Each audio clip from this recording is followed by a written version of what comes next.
तो कल अपन लोग ने सिंपल हार्मोनिक मोशन में कुछ चीज़ें पढ़ी थी। सिंपल हार्मोनिक मोशन की शुरुआत कैसे थी, थोड़ा सा जल्दी से रिवाइज करेंगे, अपन को ज़्यादा ज़रूरत नहीं है टाइम देने की, जल्दी से थोड़ा सा पढ़ना है बस, क्योंकि क्या है कनेक्टिंग है सब कुछ। तो सबसे पहले तो F जो फोर्स होता है रीस्टोरिंग फोर्स, वो proportional to minus of x to the power 1 होना चाहिए, पहली बात। दूसरी बात ये थी कि जो एक्सेलरेशन है वो प्रोपोर्शनल छोड़ दो, इक्वल टू में आ जाओ। इक्वल टू कितना हो जाता है, minus of omega square x, शाबाश।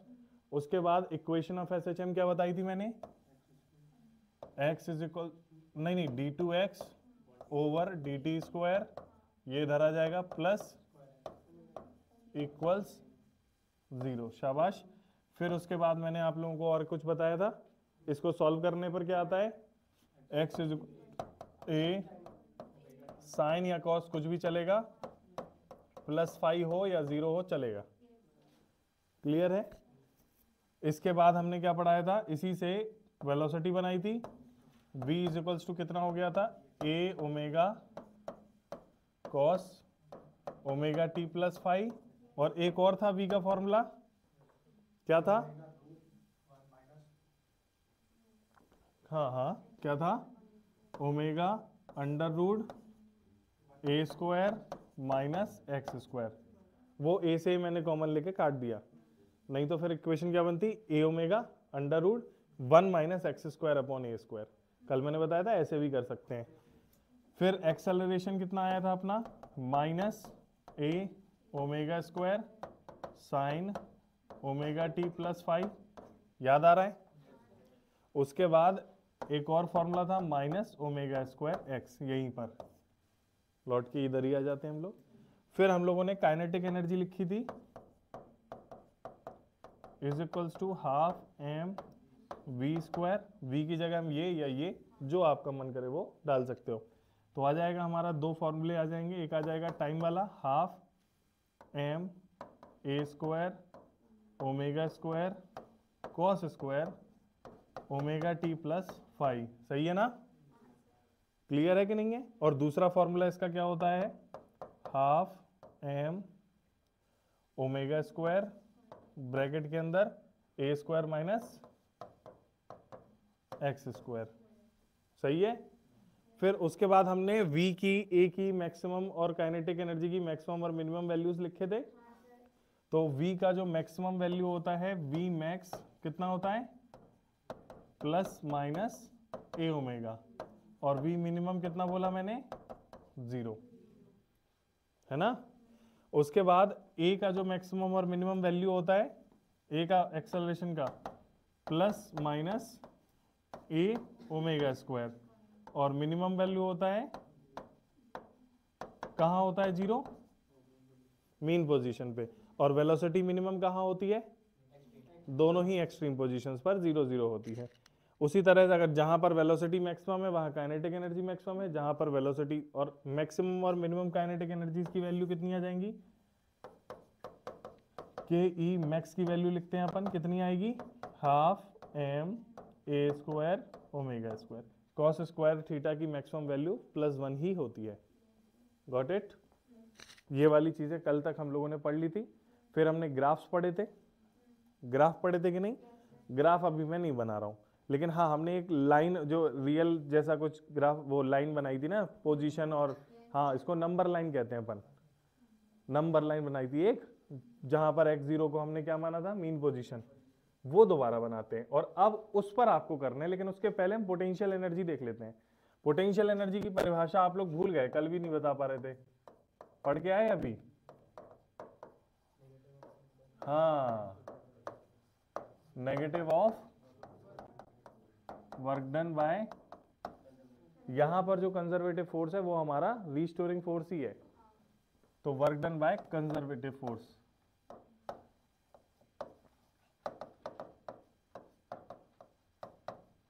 तो यहां पर जो कंजर्वेटिव फोर्स है वो, इससे हम F बराबर माइनस का kx लिख सकते हैं, लिख सकते हैं कि नहीं, माइनस साइन तो अपोजिट के लिए दिखाया जाता है ना, कि x के अपोजिट है कि। अब अभी तो वर्क डन का फॉर्मूला हो जाएगा integration F dot D x, ठीक है। एफ की वैल्यू कितनी हो जाएगी, के एक्स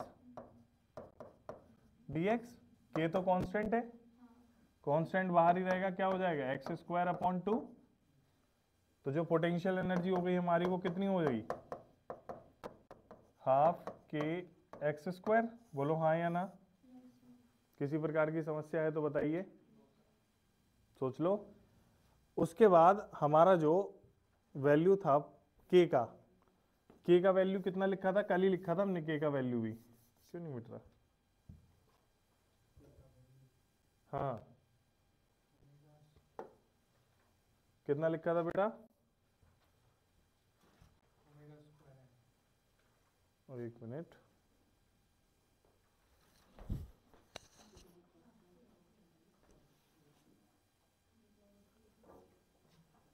के एक्स की वैल्यू कल हमने लिखी थी ना, के की वैल्यू कितनी थी, इसको चाहे तो इधर से कंपेयर करके लिख सकते हैं। के की वैल्यू हमने लिखी थी ओमेगा स्क्वायर एम, वही वैल्यू हमें यहाँ लिख देनी है।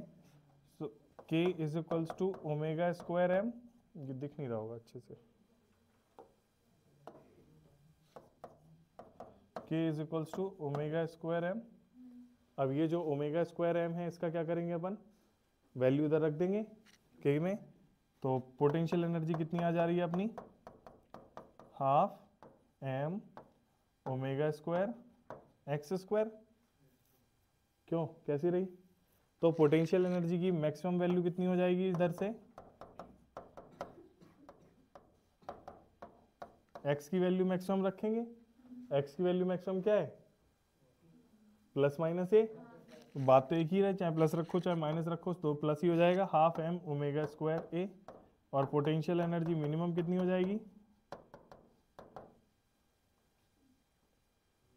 पोटेंशियल एनर्जी मिनिमम कितनी हो जाएगी,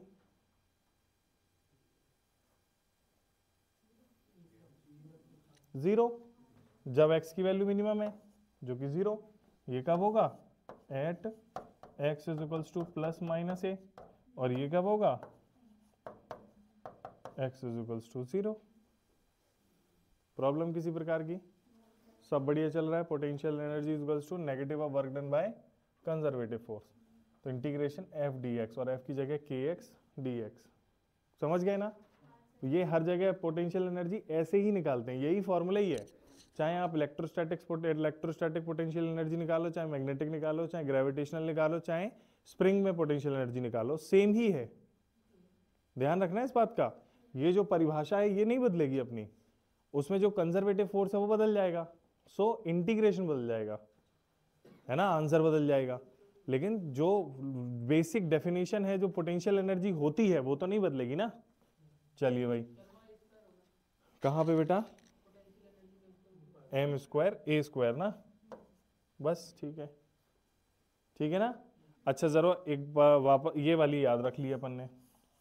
अब जरा काइनेटिक एनर्जी की शक्ल देखो, काइनेटिक एनर्जी की शक्ल दिख रही है तुम्हें, इस काइनेटिक एनर्जी की शक्ल से ध्यान से देखो, हाफ एम ओमेगा स्क्वायर ए स्क्वायर माइनस एक्स स्क्वायर, और हमारी potential energy half M omega square x square, दोनों को जोड़ेंगे तो कितना आएगा,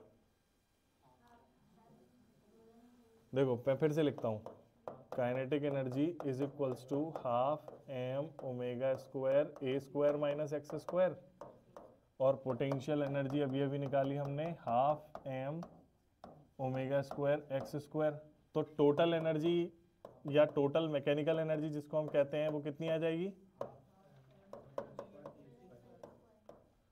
बिल्कुल सही, टोटल मैकेनिकल एनर्जी हो जाएगी अपनी हाफ एम ओमेगा स्क्वायर ए स्क्वायर। अब क्या पार्टिकल का ऑसिलेशन करते हुए मास बदलेगा, क्या ओमेगा बदलेगा, उसका टाइम पीरियड फ्रीक्वेंसी, क्या उसका एम्पलीट्यूड बदलेगा, कंसीडरिंग नो, वो हम ये कंसीडर कर रहे हैं फ्रिक्शन वगैरह जैसी कोई चीज नहीं है, नॉन कंजर्वेटिव फोर्स है ही नहीं है, तब ये सब चीजें नहीं बदलेंगी ना। तो ये सब कांस्टेंट हो गया, यानी कि ऑसिलेशन करते टाइम पर तुम्हारे पार्टिकल का काइनेटिक एनर्जी बढ़ेगा तो पोटेंशियल एनर्जी घटेगा, और पोटेंशियल एनर्जी बढ़ेगा तो काइनेटिक एनर्जी घटेगा। और देखो यहां पर काइनेटिक एनर्जी को अगर तुम देख रहे हो ध्यान से, यहां पर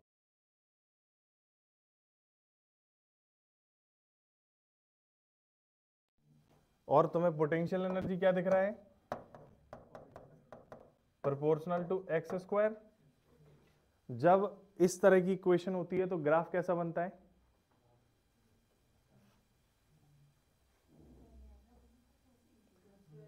नाम क्या होता है उस ग्राफ का, ये इक्वेशन से ग्राफ का कैसा शेप बनता है,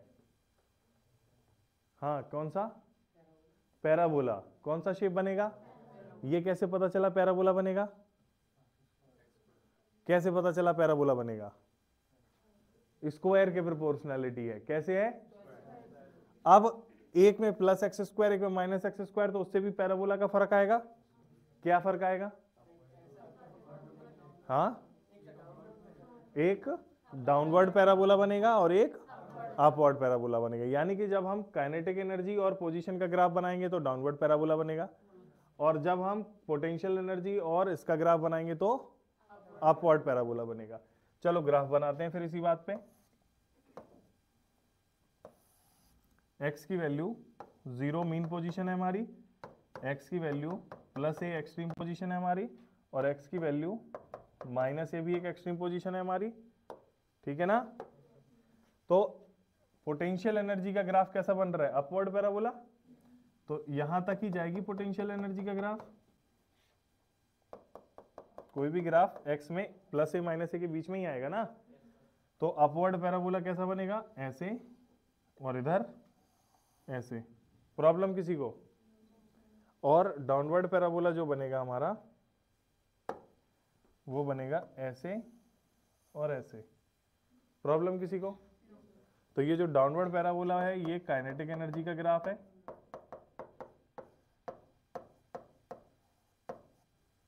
ठीक है, और जो अपवर्ड पैराबोला का ग्राफ है वो हमारा पोटेंशियल एनर्जी का ग्राफ है।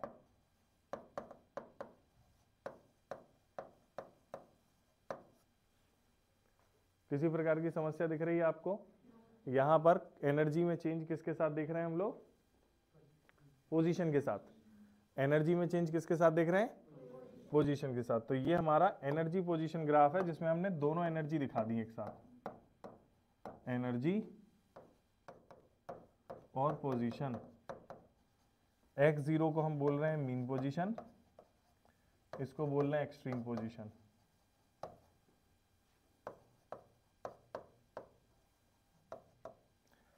इन दोनों का जो सम है वो कभी नहीं बदलेगा। वो सम पता कितना आएगा, अभी अभी तो बताया, हाफ एम ओमेगा स्क्वायर ए स्क्वायर, और वो वैल्यू किधर आएगी अपनी, इधर पे।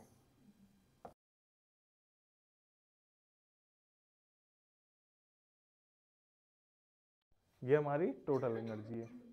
कुछ कुछ बात समझ में आ रही है मैं क्या कहना चाह रहा हूँ। ये जो नीला ग्राफ है ये थोड़ा सा ऊपर चला गया, लेकिन अपन को ऊपर नहीं भेजना है, यहीं तक लाके खत्म कर देना है।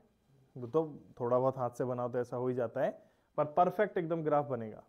तो अब इस ग्राफ से बताना क्या चाहूँ, जो टोटल एनर्जी है जब हम x0 पर हैं तो केवल और केवल काइनेटिक है, पोटेंशियल शून्य। और टोटल एनर्जी जब हम एक्सट्रीम पे पहुंचेंगे तो पूरी की पूरी पोटेंशियल है, काइनेटिक 0 है।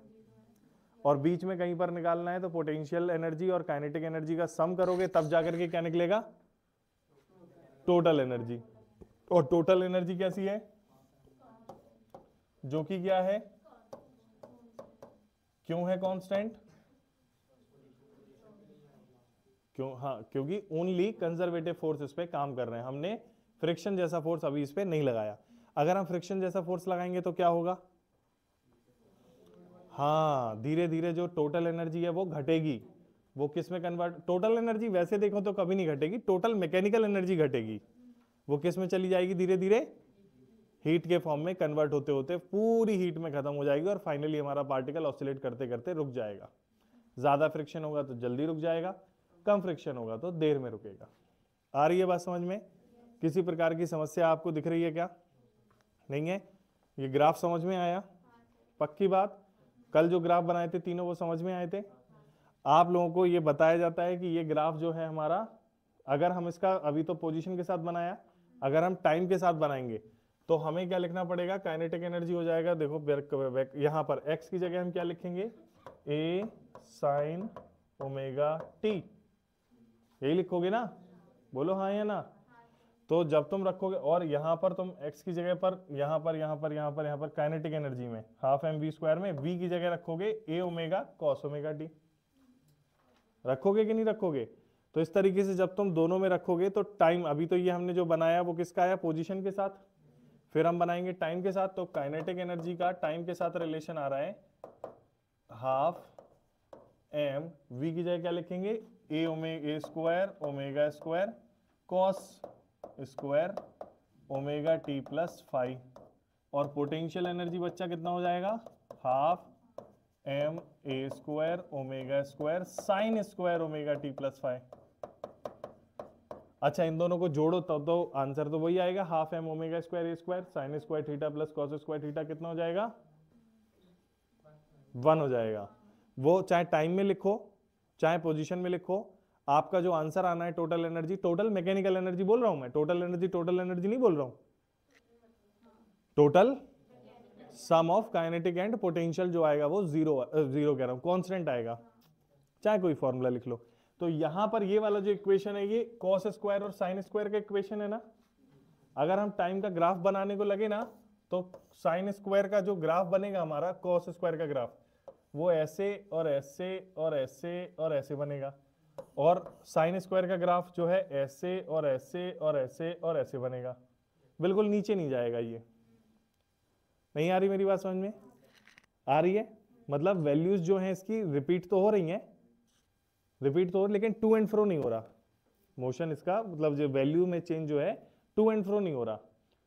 समझ में आ रही मैं क्या कहना चाह रहा हूं? टू एंड फ्रो नहीं हो रहा, तो इस वजह से इसका जो है पीरियोडिक मोशन तो हो सकता है लेकिन एसएचएम ऑसिलेशन में नहीं आएगा ये। ठीक है, कल मैंने क्या बताया था कि अगर कोई पार्टिकल एसएचएम कर रहा है तो उसकी वेलोसिटी की वैल्यू भी एसएचएम करती है, एक्सेलरेशन की वैल्यू भी एसएचएम करती है। और आज बता रहा हूं काइनेटिक एनर्जी और पोटेंशियल एनर्जी एसएचएम नहीं करती, वैल्यूज उनकी एसएचएम नहीं करती। पार्टिकल की एसएचएम हो रहा है, उसकी वेलोसिटी का भी वैल्यू एसएचएम कर रहा है, उसका एक्सेलरेशन भी एसएचएम कर रहा है। कल ग्राफ भी बनाए थे, तीनों के तीनों सिनुसाइडल ग्राफ बने थे, फ्रीक्वेंसी तीनों के तीनों की सेम थी, एम्पलीट्यूड लेकिन तीनों के अलग अलग थे, और सिनुसाइडल में थोड़ा बहुत फेज में डिफरेंस था। क्या था? आज हम फेजर डायग्राम भी आपको सिखाएंगे बढ़िया से, और फिर बहुत सारे क्वेश्चन आप ऐसे ही चीजों से निकाल पाओगे। फेजर डायग्राम आपको बहुत जल्दी आ जाएगा, देखते हैं।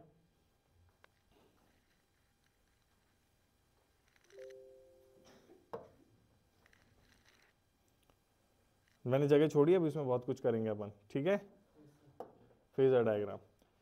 तो ये जो फेजर डायग्राम है आप लोगों को जैसा एनिमेशन यहाँ पर दिख रहा है आपके बहुत काम की चीज है। यहाँ पर दो फेजर डायग्राम का डिफरेंस मैंने दिखाया है, दो डिफरेंट पार्टिकल का एसएचएम हो रहा है, उनका फेज का डिफरेंस एक साथ फेजर डायग्राम में दिखाया है, और यहाँ पर सिंगल पार्टिकल के लिए दिखाया गया है।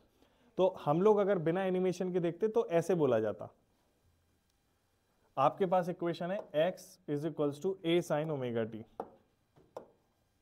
x is equals to a sine omega T plus 5। इसको आप फेजर, इससे आप फेजर डायग्राम कैसे बनाओगे? तो आप एक हाइपोथेटिकल डायग्राम बना रहे हो। फेजर डायग्राम क्या है? इसके करस्पॉन्डिंग एक हाइपोथेटिकल डायग्राम बना रहे हो। ठीक है, सोचना जरा वो हाइपोथेटिकल डायग्राम किसका बना रहे हो। एक इसकी जो एंगुलर फ्रीक्वेंसी है ओमेगा और ये एम्पलीट्यूड है ए, इन दोनों का मेन रोल रहने वाला है। आप एक पार्टिकल को ए रेडियस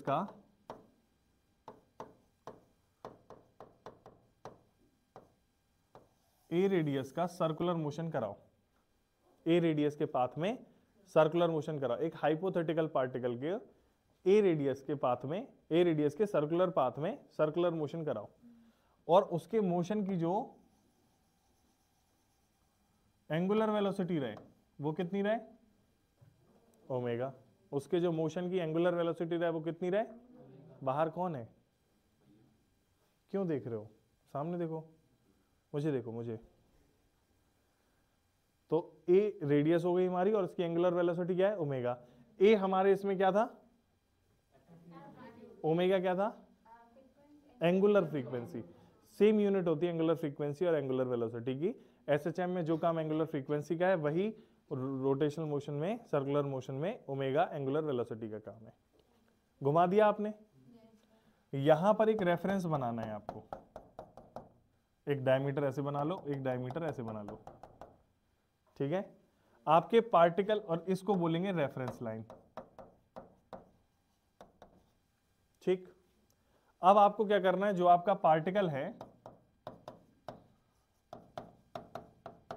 उसका एक प्रोजेक्शन लेना है किसी एक डायमीटर पे। प्रोजेक्शन समझते हो, परपेंडिकुलर गिराना है, वहां से परपेंडिकुलर गिरा है इस पार्टिकल पी से, यहां पर मान लेते हैं ये गिरा एम पर, ठीक है। अगर ये पार्टिकल इधर होता रेफरेंस लाइन पे, रेफरेंस पॉइंट पे, रेफरेंस बोले तो बिल्कुल जीरो जिसको मानते हैं, तो इसका प्रोजेक्शन कहां गिरता, इधर। अगर ये पार्टिकल इधर से इधर चला गया तो जो प्रोजेक्शन गिरा इधर। अगर ये पार्टिकल यहां से इधर पहुंच जाता तो उसका रेफरेंस कहां गिरता, मतलब जो इधर ही गिरता। जब ये इधर आ जाता तो फिर इधर गिरने लगता, फिर से इधर आ जाता तो इधर ही गिरता, और वापस लौट के आ जाता तो फिर इधर आ जाता। ठीक है कि नहीं है। तो हमारा ये जो m जो है, m क्या है, पार्टिकल का projection on the diameter. m क्या है, projection of the particle on the diameter.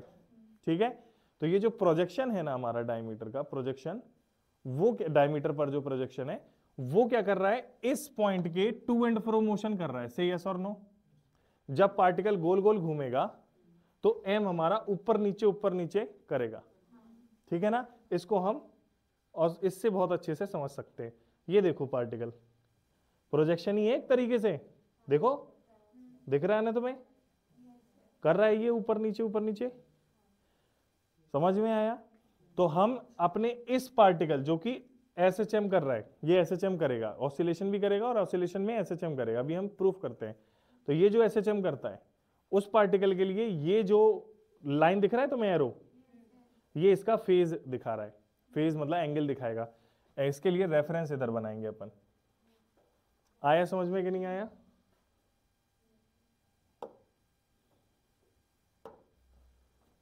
तो ये पॉइंट हमारा रेफरेंस पॉइंट हो गया।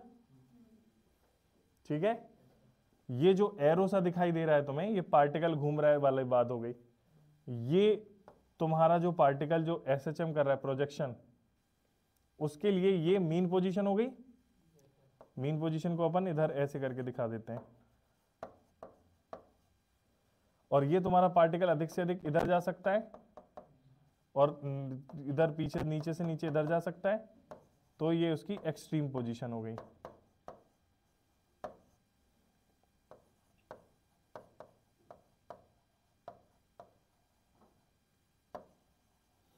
ये उसकी क्या हो गई, एक्सट्रीम पोजीशन हो गई।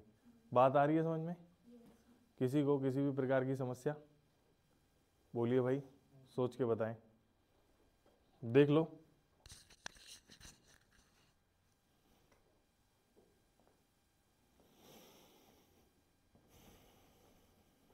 देख लिया। अब मैं ये बता रहा हूं कि ये एसएचएम कर रहा है, जब ये गोल घूम रहा है तो ये एसएचएम कर रहा है, मैं ये बताना चाहता हूं। देखो कैसे ये एसएचएम कर रहा है। तो इसका जो अभी के लिए पोजीशन है ये वाला है। ये मान लेते हैं इसकी शुरुआती फेज है, पार्टिकल का शुरुआती एंगल है। थोड़ी देर बाद टी टाइम बाद ये इधर पहुंचेगा तो इसका प्रोजेक्शन इधर पहुंचेगा, तो इसका जो पोजीशन होगा वो ये हो जाएगा। अब जब ये टी टाइम बाद इधर पहुंचेगा तो टी टाइम में कितना एंगल बना लेगा, ओमेगा टी। ओमेगा स्पीड है ना, omega equals to theta upon t. क्या भैया, तो थीटा बराबर ओमेगा टी। तो ये क्या कर लेगा अपना, ओमेगा टी एंगल बना लेगा ना टी टाइम में। तो पार्टिकल इधर से स्टार्ट हुआ, टी टाइम बाद इधर पहुंच गया, सर्कुलर मोशन कर रहा है जो, और उसका प्रोजेक्शन इधर था, अब इधर पहुंच गया। तो उसके जो मीन पोजीशन से जो दूरी है टी टाइम पर वो ये हो गई ना, किसकी, प्रोजेक्शन की। प्रोजेक्शन की मीन पोजीशन से जो दूरी है वो दिख गई ना तुम्हें। यही दूरी हम निकाल देंगे टी टाइम के साथ, तो हमें पोजीशन और टाइम का रिलेशन आ जाएगा। आ जाएगा कि नहीं। अच्छा देखो, ये एंगल हमारा फाई है और ये एंगल ओमेगा टी है, तो टोटल एंगल कितना हो गया, ओमेगा टी प्लस फाई। अगर ये ओमेगा टी प्लस फाई है तो ये वाला एंगल कितना होगा, क्यों होगा वो भी omega T plus phi, alternate angle हो गए, है ना। जेड बन रहा है, मैं तो ऐसे याद रखता हूं, जेड बन रहा है, इंटीरियर एंगल हो गया जेड के। ठीक है कि नहीं है। ठीक, टिक टिक, ऐसे ना। तो ये वाला एंगल कितना हो गया? अच्छा, यहां से लेकर के यहां तक, तो ये रेडियस नहीं हुई ये वाली? तो रेडियस कितनी मानी थी अपन ने? एम्पलीट्यूड के बराबर। और ये जो पोजीशन है इसको मैं x लिख लेता हूं। तो ये इस एंगल के लिए हो गया क्या? परपेंडिकुलर। और ये क्या हो गया? हाइपोटेन्यूस। तो यहां पर क्या आएगा? Sign omega T plus five perpendicular upon hypotenuse. तो x की वैल्यू कितनी आ गई? Omega T plus five. तो इससे साबित होता है ना कि जब कोई एक पार्टिकल a रेडियस के सर्कल में ओमेगा एंगुलर वेलोसिटी से घूमता है तो उसका जो प्रोजेक्शन होगा डायमीटर पे वो SHM करेगा। क्यों? क्योंकि उसकी पोजीशन टाइम के साथ SHM की इक्वेशन बना रही है। ये SHM का ही तो होता है। और हमारा जो m पार्टिकल है उसका जो x पोजीशन है विद रिस्पेक्ट टू टाइम, यही आ गया। समझ में आया कि नहीं आया? ये अभी देखने से तो समझ में आ रहा था, हमें आ रहा था कि नहीं? मैथमेटिकली साबित हो गया अभी कि नहीं हो गया? साबित हो गया कि नहीं हो गया? अब यहां पर ये हो गया फेजर डायग्राम। इस SHM करते हुए पार्टिकल का ये जो सर्कुलर पाथ है ये हो गया फेजर डायग्राम। क्या हो गया बच्चा पार्टी? Phasor diagram. आई बात समझ में? क्लियर हुई ये वाली बात? वन कंप्लीट साइकिल और वन कंप्लीट और सर्कुलर मोशन वाला जो रिलेशन है वो समझ में आया? असली में तो कोई पार्टिकल गोल गोल नहीं घूम रहा ना, ये एक हाइपोथेटिकल केस है। फेजर डायग्राम का यूज करते हैं मैथमेटिकली चीजों को आसान करने के लिए। ये एक मैथमेटिकल मेथड है, गणितीय मेथड। ट्रिगोनोमेट्रिक मेथड थोड़ा सा टाइम ले सकता है, ये मेथड कम टाइम में अच्छा काम कर देता है। आया कुछ को समझ में? फेजर डायग्राम आपको और कहां मिलेगा? और किस चैप्टर में आगे मिलने वाला है? रोटेशनल में क्यों मिलेगा फेजर डायग्राम? फेजर डायग्राम केवल आपको वहां मिलेगा जहां पर फिजिकल क्वांटिटी साइन थीटा या कॉस थीटा वाली होंगी, मतलब सिनोसॉइडल वेरिएशन होगा फिजिकल क्वांटिटी में। एसी में मिलेगा। ऑल्टरनेटिंग करंट चैप्टर में आपको दोबारा से फेजर डायग्राम देखने को मिलेगा। और कहां मिल सकता है आपको? वेव ऑप्टिक्स में मिलेगा। हर उस जगह आपको मिल सकता है, हर उस जगह जहां पर फिजिकल क्वांटिटी सिनोसॉइडली वेरी कर रही हो। आई बात समझ में? फिजिकल क्वांटिटी सिनोसॉइडली वेरिएशन होता है फिजिकल क्वांटिटी में, तब उस फिजिकल क्वांटिटी का हम फेजर डायग्राम बना सकते हैं। उससे उसका वेरिएशन इजीली क्लियर हो जाता है। आई बात समझ में कि नहीं आया? क्यों भाई? पक्की बात? सोच के बताओ। फेजर डायग्राम तो बहुत काम का है। अब फेजर डायग्राम मैंने दो इकट्ठे बना दिए, एक ये लाल वाला एक नीला वाला। एक का एम्पलीट्यूड ज्यादा है एक का एम्पलीट्यूड कम है, एक दूसरे से फेज में कुछ डिफरेंस रखता है। तो तुम देख रहे हो और इस हिसाब से देख रहे हो तो दोनों का जो एक चक्कर है वो सेम टाइम में कवर हो रहा है कि नहीं भाई लोग? दिख रहा है तुम लोगों को कि नहीं दिख रहा? यानी कि दोनों की एंगुलर फ्रीक्वेंसी कैसी है? सेम है एंगुलर फ्रीक्वेंसी। एम्पलीट्यूड दोनों के अलग अलग हैं क्योंकि रेडियस दोनों की अलग अलग है। और इनिशियल फेज अलग अलग है। इनिशियल फेज सेम होते तो फिर सेम एंगल नहीं बनाते वो रेफरेंस से। शुरुआत अगर सेम होती और एंगुलर वेलोसिटी सेम है तो एक साथ नहीं चलते। मतलब दो कारें हैं, दोनों की स्पीड सेम है, तो अगर दोनों सेम टाइम पे भी चालू हो तो हमेशा चिपक के नहीं चलेंगे। नहीं समझ में आया? दो कारें हैं, एक की स्पीड दूसरे से सेम है। अगर तुम सोए बेटा आज,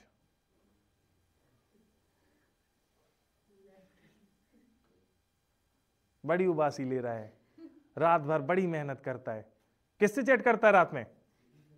जी जी क्या करता है टाइम पास? हाँ, पढ़ाई नहीं करो, बस दुनिया भर के काम करा लो रात में। मेरा क्या क्या कह रहा है इसको? मेरी क्लास में नींद आती है? बताओ कैसा आदमी है यार। इधर देखो, तो फेज में दोनों का डिफरेंस सेम ही है पूरे में। नहीं दिख रहा तुम्हें? कहीं पर भी पॉज कर लो, एंगल सेम नहीं बना रहे वो, 90 डिग्री जैसा दिख रहा है मुझे तो, पर जरूरी नहीं है 90 डिग्री फेज का डिफरेंस हो, कुछ भी हो सकता है। आया समझ में कि नहीं आया? क्लियर हो रही है वाली बात कि नहीं? फेजर डायग्राम का बहुत फायदा है, आपको अभी कम फायदा लगेगा, एसी में और बाकी जगहों में बहुत फायदा लगेगा। अभी ये क्लियर हो गया। अभी वेव ऑप्टिक्स पढ़ेंगे, वेव ऑप्टिक्स कह रहा हूं, वेव मोशन पढ़ेंगे ना, वहां पे भी बहुत फायदा दिखेगा तुम्हें। तो ये क्लियर हो गया हमारा फेजर डायग्राम क्या चीज होती है। एंगल से उसको हम एक्सप्लेन करते हैं। फेज मतलब एंगल, फेज मतलब होता है एंगल, ठीक है। कौन है?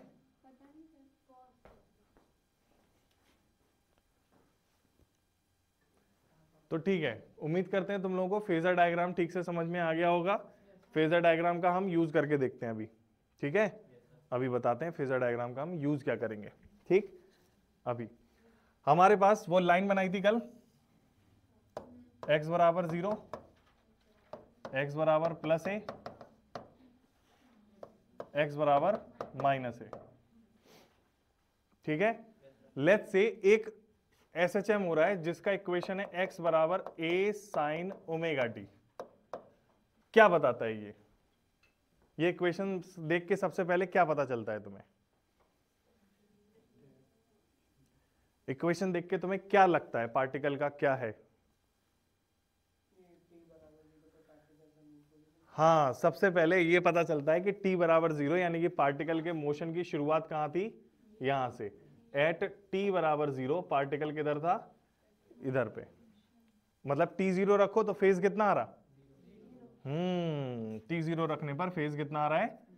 0। तो फेज मैं लिख दूं यहां पर, फेज को मैं फाई से, टोटल जो है फाई से लिख रहा हूं, फेज को मैं फाई से लिख रहा हूं, इनिशियल फेज नहीं बोल रहा हूं मैं, फेज है ये ओमेगा टी को मैं फाई लिख रहा हूं, ठीक है। अच्छा, फिर यहां पर पहुंचेगा वो, ठीक। जब ये पार्टिकल हमारा इधर पहुंचेगा तो फेज में कितना हो चुका होगा? पार्टिकल इधर है, एक्सट्रीम पे पहुंचेगा तो फेज में कितना ट्रेवल कर लिया? 90 डिग्री ट्रेवल कर लिया। तो इस फेज हो गया हमारा π/2, एंगल π/2। टाइम कितना लगेगा उसे यहां से यहां तक पहुंचने में? टोटल टाइम है कैपिटल टी, टोटल टाइम है कैपिटल टी। तो ओमेगा टी की वैल्यू कितनी रखेंगे हम? एट फाई बराबर कितना रखना है? π/2। फाई की वैल्यू कितना है? Omega T. ओमेगा की जगह क्या रखेंगे? 2 pi upon capital T into T बराबर π/2। पाई से पाई कैंसिल, स्मॉल टी बराबर t/4। तो यहां से यहां तक पहुंचने में जो टाइम लगा वो कितना लगा? t/4। पार्टिकल पहुंच गया। अब पार्टिकल लौट के वापस आया, वापस आया तो फेज में कितना हो गया? फेज में कितना हो गया? पाई दिखाए फेज में। इधर आ गया ना, देखो पार्टिकल मीन, इसको इधर डायग्राम बना दे, हौच पौच हो गया। यहां से चला 90 डिग्री बाद यहां पहुंचा, फिर 90 डिग्री बाद वापस इधर ही आ जाएगा, तो टोटल एंगल कितना कवर हो गया? 180 डिग्री कवर हो गया, तो पाई हो गया। अब हम यहां पर इसकी जगह पाई लिखेंगे तो स्मॉल टी की वैल्यू कितनी आ जाएगी? है t/2 आ जाएगी कि नहीं? फिर उसके बाद पार्टिकल इधर जाएगा तो फाई की वैल्यू कितनी हो जाएगी? 3π/2 नहीं हो जाएगी? कितनी हो जाएगी? 3π/2। क्या मतलब हुआ 3π/2 का? इधर पे 3π/2 रखोगे तो कितना आ जाएगा हमारा? स्मॉल टी की वैल्यू, वेरी गुड, कितनी आ जाएगी? 3t/4। फिर वापस, हाँ 3t/4, फिर वापस लौटेगा, फाई की वैल्यू अब कितनी हो जाएगी? 360। उसमें t की वैल्यू कितनी हो जाएगी? 2 पाई से 2 पाई कैंसिल आउट हो जाएगा। समझ में आया? निकालना ऐसे ही है, भूलोगे तो नहीं, पक्की बात। ये समझ में आया तुम्हें कहां से क्या सा हो रहा है? ठीक है ना? सोच लो, समझ में आ रहा है कि नहीं? अब मुझे एक बात बताओ, इधर से इधर तक पहुंचने में टाइम लगा t/4, इसके आधे पहुंचने में टाइम कितना लगेगा?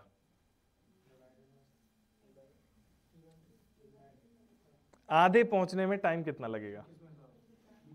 हाँ, मतलब जो पोजीशन है वो कितनी करनी है पता? Plus A by two, plus A by two पहुंचने में कितना, इक्वेशन ये दी है, यानी कि शुरू इधर से हुआ। चलो फिर भी अगर शुरू कहीं से भी हो, मैं तो ड्यूरेशन पूछ रहा हूं, यहां से यहां तक पहुंचने की ड्यूरेशन क्या है, मैं तो ड्यूरेशन पूछ रहा हूं ना, ड्यूरेशन कितनी है, इस जगह से इस जगह तक पहुंचने की ड्यूरेशन कितनी है, क्या टाइम पीरियड, तो टोटल टाइम हो गया, जाने आने सब मिला करके एक पूरा ऑसिलेशन करने में टाइम लगता है। मैं पूछ रहा हूं एक पार्टिकल एसएचएम कर रहा है, इस इक्वेशन के हिसाब से आपको कैपिटल टी उसका टाइम पीरियड दिया हुआ है, कैपिटल टी के टर्म्स में आपको वो टाइम ड्यूरेशन निकालनी है जितना उस पार्टिकल को अपनी मीन पोजीशन से आधा एम्पलीट्यूड तक ट्रेवल करने में लगेगी। क्या बेटा, टाइम बाबू, टाइम, टाइम। तुमने पाई बाई 6 क्या निकाला, हाँ सही निकाला तुमने। सबसे पहले फेज निकालो, हमने यहां फेज निकाल के नहीं पता किया टाइम, तो तुम्हें भी क्या निकालना है, फेज। तो मैं क्या कह रहा हूं, एक्स की वैल्यू कितनी हो जा रही है, कितनी हो जा रही है, कितनी हो जा रही है, हाँ, तो एक्स की वैल्यू ए बाई टू रखो, तो ए से कैंसिल, साइन ओमेगा टी बराबर 1/2, साइन में 1/2 किसकी वैल्यू होती है, साइन में 1/2 किसकी वैल्यू होती है, हाँ पाई बाय 6 की। तो यहां से यहां तक जब वो पहुंचेगा तो फेज में, अगर यहां से शुरू किया है तो फेज कितना हो जाएगा यहां पर पहुंच के, पाई बाय, अब बस इसी में पाई बाय 6 धर दो पाई बाय 2 की जगह, पक्का 3t,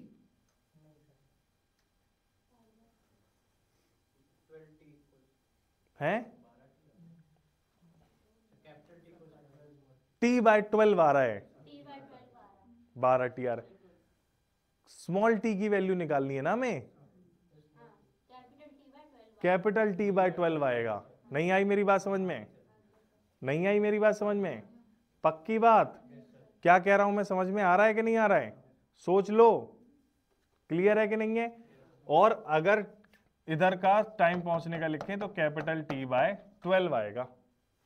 कैसी रही, मतलब ये वो टाइम ड्यूरेशन है जितना तुम्हें मीन पोजीशन से एक्सट्रीम के आधे तक पहुंचने में लगेगा, ये ड्यूरेशन है, ड्यूरेशन। अब मुझे बताओ बचे हुए आधे में कितना टाइम लगेगा यहां से यहां तक पहुंचने में, ड्यूरेशन, ड्यूरेशन कितना लगेगा इधर से इधर तक पहुंचने में, हाँ बिल्कुल सही, टोटल तो पता है हमें, इधर से इधर तक पहुंचने का ड्यूरेशन पता है ना, टोटल कितना है इधर से इधर तक पहुंचने का ड्यूरेशन, t बाय 4, और इधर से इधर तक का कितना निकला, तो बचा कितना, समझ गए, समझ गए, दिमाग में घुसा रहेगा ये वाली बात, पक्की बात, सोच लो जरा ढंग से, ठीक है ना। तो इधर से इधर तक पहुंचने का लगेगा t बाय 6, सॉल्व कर लो, यही आएगा, ठीक है कि नहीं है। अब मुझे बताओ पार्टिकल को पूछा गया था कि इधर से एक्सट्रीम तक जाना है तो t बाय 12, अब एक्सट्रीम से उधर तक गया t बाय 6, अब फिर एक्सट्रीम से वापस इधर तक आएगा तो फिर से t बाय 6 लगेगा, और इधर से वापस इधर जाएगा तो फिर t बाय 12 लगेगा, जितना जाने में लगेगा उतना ही आने में लगेगा। तो अगर आपसे क्वेश्चन पूछा जाए, अच्छा तो फेज देख लो जरा, इधर से इधर तक का फेज का डिफरेंस कितना हुआ, पाई बाय 6 का, इधर से इधर तक का फेज का डिफरेंस कितना हुआ, पाई बाय, हाँ तो कितना हुआ, पाई बाय 2 क्या 90, पाई बाय 6 क्या 30, 90 में से 30 गया कितना बचा, पाई बाय 3 हुआ, यहां से यहां तक का। चलो इसको फेजर डायग्राम में देखें, मजा कम आ रहा होगा ना, क्या भाई मजा कम आ रहा है कि नहीं आ रहा है। ये ब्लैक कैसे होता है, black black black black board,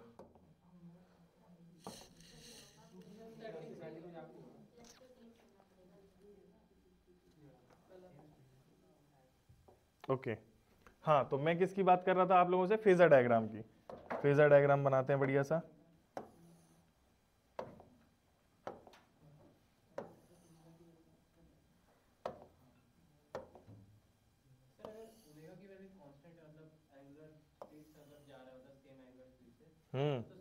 हाँ हाँ वही दिखा रहा हूं मैं, टेंशन नहीं लो। यही कह रहे हो ना तुम, तो आधे आधा बराबर बराबर नहीं चलना चाहिए, तुम देख ही नहीं रहे उसको ढंग से। देखो पार्टिकल इधर है स्टार्ट पे, क्यों भाई? तो उसका जो करस्पॉन्डिंग पार्टिकल है वो इधर है, ठीक है। फिर हमने ये बताया कि जब पार्टिकल हमारा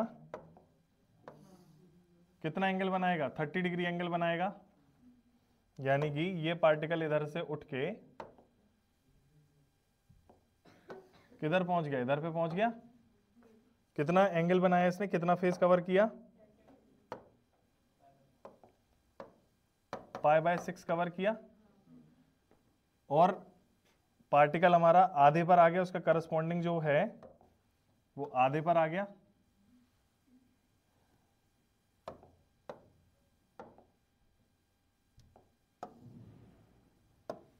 आ गया कि नहीं आ गया?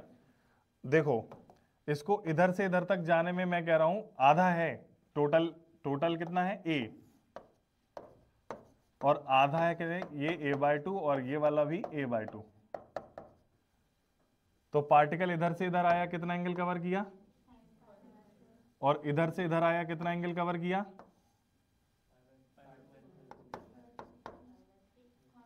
तो सेम कवर किया क्या? जो कांस्टेंट वेलोसिटी से घूम रहा है वो कौन है, ये कि हरा वाला? येलो वाला है। ग्रीन वाला तो एसएचएम कर रहा है, ग्रीन वाला तो हरे वाले का प्रोजेक्ट, ग्रीन वाला तो येलो वाले का प्रोजेक्शन है। तो एसएचएम कौन कर रहा है? ये। हमसे पूछा किसका जा रहा है, इसका, और हम करस्पॉन्डिंग किसके देख रहे हैं, इससे। तो ये थोड़ी सेम ट्रेवल कर रहा है, ये सेम ट्रेवल कर रहा है, ये तो अलग अलग ट्रेवल कर रहा है ना। अलग अलग में भी देख लो, ये उससे ज्यादा ट्रेवल कर रहा है, ये वाला डबल है, तो इधर से इधर तक पहुंचने में टाइम लगा t/12 सेकेंड। तो इधर से इधर डबल ट्रेवल कर रहा है, तो डबल टाइम नहीं लगेगा। t/12 का डबल कितना हो गया, t/6 सेकेंड नहीं लगेगा। ध्यान रखोगे इन बातों को। अगर तुमने सही से फेजर डायग्राम पकड़ लिया तो तुम जीत गए इस चैप्टर में। क्वेश्चन ऐसे ही आते हैं, कह रहा हूं मैं, जेई मेंस और कई बार जेई एडवांस के। नीट के तो छोड़ ही दो, आपको नीट के तो जो चीजें मैं लिखा दूंगा उनसे याद करने से हो जाएगा, लेकिन जेई में आप कॉन्सेप्ट पकड़ लो। मैं कह रहा हूं कॉन्सेप्ट फेज, मतलब आप पार्टिकल का जब आपको इक्वेशन देना तो आपके मन में जमीन चलनी चाहिए। जमीन है यही इक्वेशन और एसएचएम और ये फेजर डायग्राम। जब भी तुम्हें कोई इक्वेशन मिले और तुम्हारे मन में तुरंत उसकी जमीन चलने लगे कि हाँ भाई साहब देखो ये पार्टिकल ऐसे मन में एसएचएम कर रहा होगा, ये उसका फेज में इधर से इधर जाएगा, वो उसके करस्पॉन्डिंग इधर से इधर जाएगा, एनिमेशन चल रहा है तुम्हारे शरीर के अंदर, तुम सही रास्ते पे हो, तुम्हें कोई नहीं हरा सकता। केवल एक चैप्टर की तो बात है नहीं है जी, टाइम तो दिया जा सकता है ना। एक चैप्टर की तो बात है नहीं है, 2-3 चैप्टर की बात है, तो टाइम तो दिया ही जा सकता है। तो देने में कोई हर्ज नहीं है, जब लगता है हमें दिया जा सकता है, इतने नंबर का उसमें माल मिलेगा, हमें उतना मार्क्स मिल सकता है, तो क्यों उतना टाइम ना दें। ठीक है ना? मेरी बातें क्लियर हो रही हैं कि नहीं हो रही हैं? जो मैं कहना चाह रहा हूं समझ में आ रहा है? जो मैं समझा रहा हूं वो समझ में आया तुम्हें? फेज डायग्राम कैसा क्या चल रहा है, कौन ये बराबर बराबर कर रहा है, लेकिन जो कांस्टेंट एंगुलर वेलोसिटी है वो बराबर बराबर थोड़ी है, तो अलग तरीके से चल रहा है। ऐसे ढेर सारे क्वेश्चन आएंगे। दो पार्टिकल इकट्ठे दे दिए जाते हैं और फिर उनसे पूछा जाता है, तो वो भी ढेर सारे आएंगे, वो भी फेज में बना करके तुम मस्त तरीके से देख पाओगे उन्हें। चलो अभी कुछ क्वेश्चंस करते हैं जो मैंने पीपीटी में डाल रखे हैं, जल्दी जल्दी करेंगे अपन। शुरुआत आसान क्वेश्चन से करेंगे अपन। Amplitude and the time period in SHM is 0.5 centimetre and 0.4 second respectively. If the initial phase is π/2 radian, then the equation of SHM will be. बताएं भाई equation of SHM का फॉर्मूला क्या होता है? y equals to या x equals to a sin omega t plus 5। अभी हमें ये वैल्यूज दी हैं और इक्वेशन पूछी है। कई बार इक्वेशन देते हैं और ये हमसे वेव में भी करते हैं, वेव ऑप्टिक्स में भी करते हैं, वेव मोशन में भी करते हैं, साउंड वाले चैप्टर में भी करते हैं, एसी में भी कई बार करते हैं। इक्वेशन देके वैल्यू या वैल्यू से रिलेटेड क्वेश्चन पूछे जाते हैं। तो यहां पर एम्पलीट्यूड तो साफ साफ दिया है, कितना दिया है? 0.5 सेंटीमीटर। कैपिटल टी दिया है, ओमेगा नहीं दिया, तो ओमेगा कैसे निकालेंगे? 2 pi upon T. 2 pi upon capital T की वैल्यू कितनी दी है? 0.4 सेकेंड। और क्या दिया है हमें? Phi initial phase. Initial phase कितना दिया है? π/2। तो बताओ कि कौन सी इक्वेशन मैच कर रही है यहां पर? 0.4 को क्या लिख सकते हैं अपन?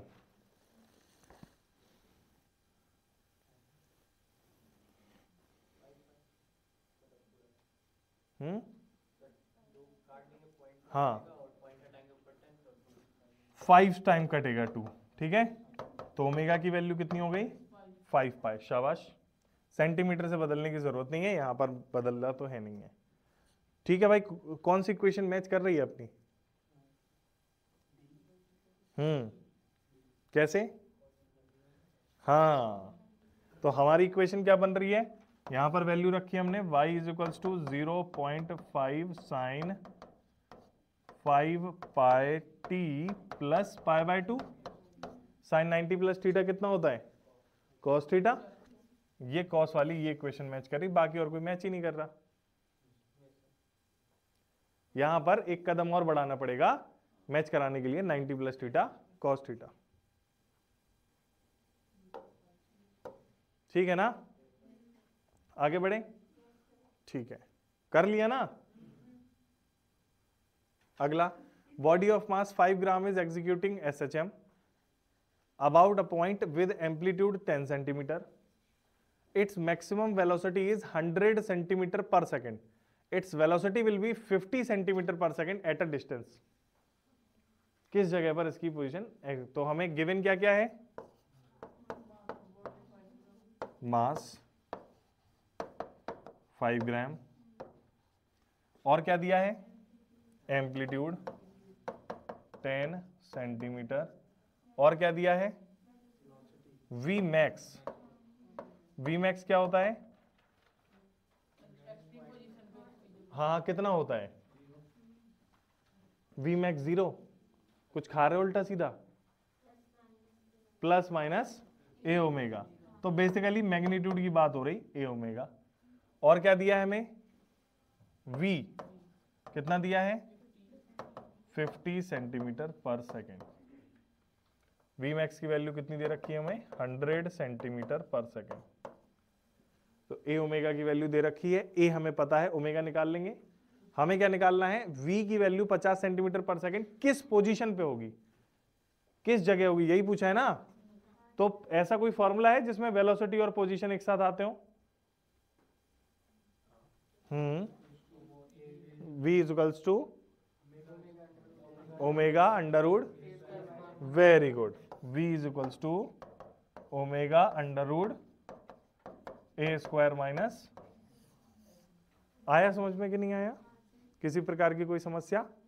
देख लीजिए ढंग से, आया समझ में कि नहीं आया? पक्की बात? देख लो, ये सॉल्व हो जाएगा अभी। ओमेगा इसमें अननोन है, तो ओमेगा के लिए हमें ये व्यवस्था दे रखी है और ए भी दे रखा है। यहां पर वैल्यू रख के क्या निकल आएगा? जल्दी निकालो क्या सेट हो रहा है। मैं नहीं करूंगा सॉल्व, तुम्हें ही करना है। देखो क्या सेट हो रहा है, जल्दी देखो, देखो देखो जल्दी।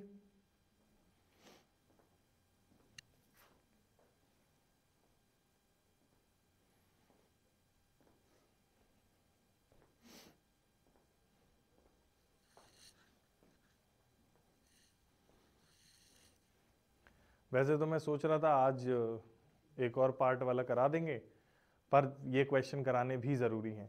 बस एक ही टाइप के क्वेश्चन बचते हैं अपने जिसमें SHM निकालना होता है, पर वो भी छोटा पार्ट नहीं है, पूरा एक क्लास तो लेगा अच्छे से। हो सकता है क्वेश्चन कुछ उसके भी रह जाएं, पर मैं कोशिश करूंगा नेक्स्ट क्लास में हो ही जाए पूरा टॉपिक।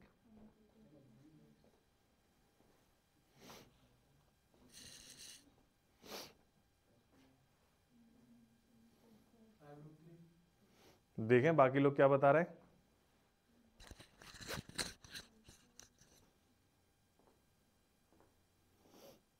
ओमेगा की वैल्यू कितनी आई तुम्हारी? 100 इज इक्वल्स टू 10 ओमेगा, तो ओमेगा आ गया 10, ठीक है। तो 10 हमने इधर रखा, v की वैल्यू दी हुई है 50, सब सेंटीमीटर में, कुछ नहीं बदलना तुम्हें। 10 अंडर रूट ए स्क्वायर, ए कितना है, हाँ, तो 100 माइनस एक्स स्क्वायर, 10 से ये गया स्क्वायर रूट ले लिया, 25 हो गया, 25 बिल्कुल सही, माइनस 100 बराबर माइनस का एक्स स्क्वायर, तो माइनस 75 हो गया, ठीक है। 25 दिया 75, अंडर रूट लिया तो 25 का तो 5 बाहर आ गया, बचा क्या 3, प्लस माइनस 3 पर, दोनों ही जगह, इधर भी और इधर भी, समझे क्या, प्लस माइनस 5√3 पर ऐसा होगा। अब टाइम के हिसाब से भी पूछ सकते थे तो टाइम वाला फॉर्मूला लगाते, है ना, किस टाइम पर उसकी वेलोसिटी इतनी होगी, तो वो वाला निकालते हैं अपन। क्लियर चल रहा है सब कुछ।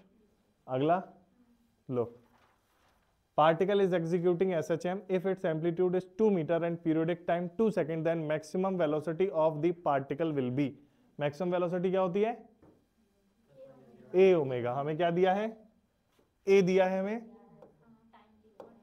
और पीरियोडिक t दिया है, इससे ओमेगा निकाल लेंगे, 2 पाई अपॉन कैपिटल T, कितना आ रहा है answer,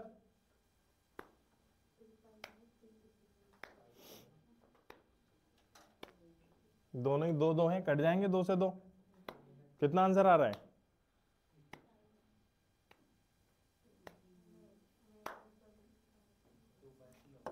v is equals to plus minus A omega आएगा ना मैक्सिमम, कितना आएगा 2 pi metre per second, answer आ जाएगा, ठीक है ना। चलो next is a simple pendulum oscillate with an amplitude of 50 millimetre और time period 2 second, then maximum velocity is, ये तो सेम टू सेम है, पता गलती से आ गया होगा।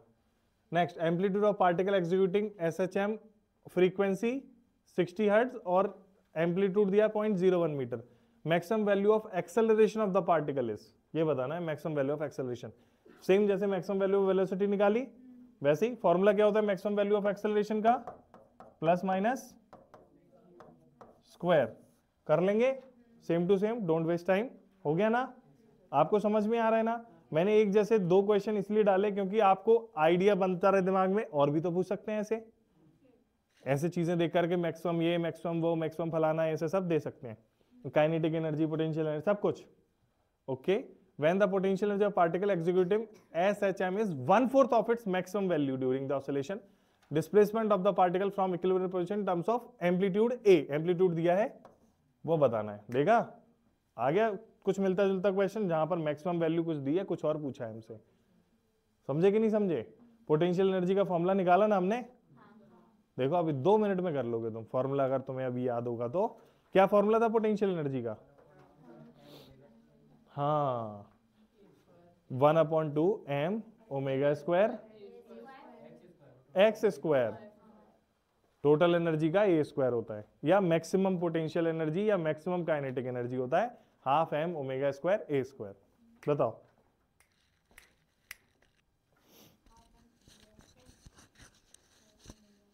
बताएं भाई,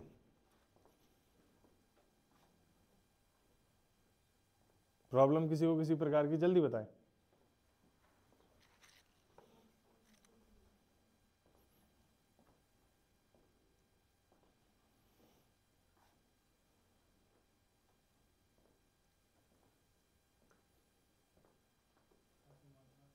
हमें बोला है 1/4 ऑफ इट्स मैक्सिमम वैल्यू, तो मैक्सिमम वैल्यू कितनी होती है पोटेंशियल एनर्जी की, उसका 1/4 है हमारी पोटेंशियल एनर्जी, और एक्स की वैल्यू पूछी है, मैक्सिमम होती है 1/2 m omega square A square divide by 4 is equals to 1/2 m omega square x square, cut गया, ए स्क्वायर बाय 4 बराबर एक्स स्क्वायर, क्या आ गया एक्स, a/2 आ गया, क्लियर है कि नहीं है, प्लस माइनस a/2 होगा, नहीं है ना। चलो क्या क्या देखो, हमें क्वेश्चन में जो दिया गया है वो यही दिया गया है, से यस और नो। बोलो फिर से पढ़ो। Potential energy of a particle executing SHM is 1/4 of its maximum value. अधिकतम मान का 1/4 है इसका पोटेंशियल एनर्जी। तो वो जगह बताओ कहां है। The displacement of particle from equilibrium position, equilibrium बोले तो mean position, mean position terms of amplitude is, amplitude given है ए। तो मैक्सिमम का 1/4 है हमारी एनर्जी। तो हमारी एनर्जी का फॉर्मूला होता है half M omega square x square. Maximum का फॉर्मूला होता है हाफ एम ओमेगा स्क्वायर ए स्क्वायर। उसका 4 से डिवाइड किया और ये इसके बराबर रख दिया, ऐसा बोला है क्वेश्चन में। जो कट रहा था काट दिया, स्क्वायर रूट ले लिया, आंसर आ गया। प्लस माइनस a/2 आएगा। क्लियर है? ऐसे ढेर सारे सवाल आते हैं। Next, kinetic energy and potential of particle executing SHM will be equal when.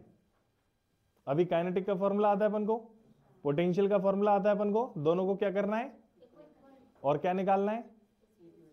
तो फॉर्मूला एक्स वाला लगाएंगे अपन। टाइम वाला भी क्वेश्चन आ सकता है, अभी एक्स वाला लगाना है हमें। एक्स की किस पोजीशन पर काइनेटिक एनर्जी और पोटेंशियल एनर्जी इक्वल होंगे। एक्स की किस वैल्यू पर काइनेटिक एनर्जी और पोटेंशियल एनर्जी इक्वल रहेंगे।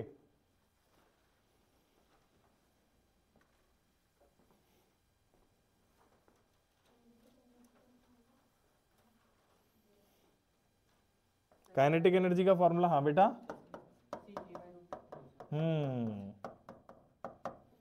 काइनेटिक एनर्जी बराबर पोटेंशियल एनर्जी। काइनेटिक एनर्जी है हाफ एम ओमेगा स्क्वायर ए स्क्वायर माइनस एक्स स्क्वायर और half M omega square x square. Cancel हो गया ये। A square minus x square बराबर x square, ए square बराबर 2x square. बोलो हाँ या ना। x बराबर a/√2 प्लस माइनस a/√2। तो चलो एक काम करते हैं, पीछे जाते हैं जहां पर हमने ग्राफ बनाया था।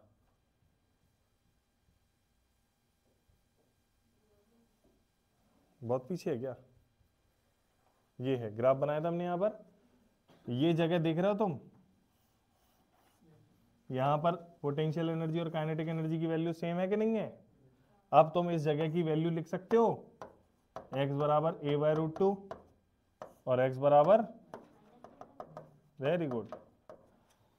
समझ में आया कि नहीं आया? क्लियर हुई? जो अभी हमने पढ़ा सब क्लियर हुआ? ये आपको अगर क्लियर हो गया तो आपका तो बेड़ा पार हो गया। अगर ये सब चीजें क्लियर हो गई तो एक बहुत बड़ा हिस्सा वेव एसएचएम का खत्म हो गया। आप इसके कुछ क्वेश्चन लगाएंगे, आपसे सब हो जाएंगे। खासकर ऐसे क्वेश्चन जरूर लगाने हैं हमें जिसमें दो पार्टिकल की एक साथ बात की गई हो। ये पार्टिकल का ये, एक पार्टिकल का ये, बताओ इनका फेज का डिफरेंस क्या है। समझे कि नहीं समझे? फेज का डिफरेंस पूछ लिया हमसे या कुछ और पूछ लिया हमसे, तो वो क्वेश्चंस जरूर करने हैं हमें। करके रखो, उसके बाद मेरे लिए तैयार रखना, डाउट्स करेंगे अपन लोग। ठीक है कि नहीं है? किसी प्रकार की समस्या? एक छोटा सा सिमुलेशन दिखाने की मेरी इच्छा है।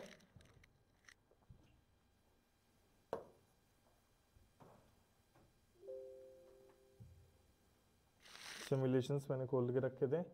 तो ये पेंडुलम वाले, मास स्प्रिंग वाले कल करेंगे। ये वाला हम करते हैं। यहाँ पर क्या है, ये एक बिटिया है, इसको स्केटिंग करने का बड़ा शौक है बचपन से ही, तो इसको क्या है स्केटिंग करवाते हैं अपन। ठीक है, तो ये इसकी इक्विलिब्रियम पोजीशन है। ठीक है कि नहीं है? ओके, तो इक्विलिब्रियम पोजीशन है। हम इस ग्राफ में kinetic energy, potential energy, thermal energy और टोटल एनर्जी सब देखेंगे। यहाँ पर फ्रिक्शन देख रहे हो कितना कर रखा है हमने, नन। फ्रिक्शन कुछ भी नहीं है। फ्रिक्शन नहीं है तो टोटल एनर्जी हमेशा वही की वही रहेगी, हीट में कोई भी लॉस। तो थर्मल एनर्जी यहाँ पर 0 आनी चाहिए। से यस और नो? ठीक है। यहाँ पर हम स्पीड वगैरह भी दिखा सकते हैं। ग्रेविटी की वैल्यू अर्थ वाली है 9.8 मीटर पर सेकंड स्क्वायर। ग्रेविटी की वजह से कुछ चीजें तो बदलेंगी, ये हम नेक्स्ट क्लास में पढ़ेंगे ग्रेविटी का क्या रोल है। अभी केवल हम एनर्जी, बेसिकली एनर्जी और ये सब पोजीशन वगैरह को देखना चाह रहे हैं। तो इसको हमने उठाया इधर, ठीक है, बिल्कुल लास्ट में ले गए हम इसको और छोड़ दिया इधर। ग्राफ दिख रहा है ना अपन को? इस ग्राफ में जो ग्रीन कलर का है वो काइनेटिक एनर्जी का ग्राफ है, देख रहे हो पैराबोला बन रहा है डाउनवर्ड। ये कौन सा ग्राफ है? पोजीशन और एनर्जी का ग्राफ। समझ में आ रहा है कि नहीं? पोजीशन और एनर्जी का ग्राफ है, दिख रहा है ना आपको? और आप देख रहे हो बार बार वही ग्राफ बन रहा है। थर्मल एनर्जी 0 है, मैं थोड़ा सा फ्रिक्शन बढ़ा दूं, फ्रिक्शन बढ़ा दूं तो अभी थर्मल एनर्जी कितनी है अपनी? 0। धीरे धीरे वही पूरी हो, और जो ये वाली एनर्जी है वो मैक्सिमम है। मैं थोड़ा सा वैल्यू बढ़ा देता हूं फ्रिक्शन की। आप देखो तुम, थर्मल एनर्जी बढ़ रही है, इधर लाल ग्राफ ऊपर उठ रहा है, दिख रहा है तुम्हें? धीरे धीरे टोटल एनर्जी तुम्हारी, और तुम देख रहे होगे हरी और नीली काइनेटिक और पोटेंशियल घट रही हैं, और ये थर्मल ऊपर उठता जा रहा है, ये धीरे धीरे स्लो होते जा रही है, क्योंकि इसकी एनर्जी किस में जा रही है? जो मैकेनिकल एनर्जी है वो कहां जा रही है? हीट एनर्जी, थर्मल एनर्जी के फॉर्म में उसकी धीरे धीरे धीरे धीरे एनर्जी खत्म हो रही है। आ रही है बात समझ में? किसी प्रकार की कोई समस्या? देख लो, सोच लो, समझ लो, कुछ बोलना है तो बोल दो। देखो बहुत देर बाद धीरे धीरे धीरे धीरे ये फाइनली टोटल एनर्जी ही बचेगी थर्मल एनर्जी, और खत्म, खत्म, थर्मल एनर्जी में खत्म, और ये धीरे धीरे धीरे रुक जाएगा। ठीक है कि नहीं है? ठीक है ना? मतलब धीरे धीरे, अब धीरे धीरे होगा, रुकने का वेट नहीं कर रहे अपन। रुक गया, रोक दें, बहुत सारा फ्रिक्शन करने ले रुक गया, अब ठीक, फ्रिक्शन नन कर दिया। ठीक है, तो तुम लोग समझ गए ना कुल मिला के किस तरीके से हमारा ये ग्राफ है। कल हम लोग ये वाले पढ़ लेंगे, फिर पेंडुलम वाला भी करेंगे, पेंडुलम किस तरीके से ऑसिलेट कर रहा है। मास, स्प्रिंग मास, कल स्प्रिंग कांस्टेंट का भी, स्प्रिंग का भी ये 50 ग्राम का इस पे लटका करके देखा कैसे ऑसिलेशन हो रहा है। 100 ग्राम का इस पे लटका के देखा, 50 का और 100 का इकट्ठा लटका दो, अबे एक एक लटकेगा, रुक जा, मैं नहीं पकड़ पा रहा हूँ। ठीक है, तो क्लास हम लोग कल करेंगे, अभी के लिए खत्म करते हैं। आप सभी का धन्यवाद, टाटा बाय बाय, वेलकम बच्चों।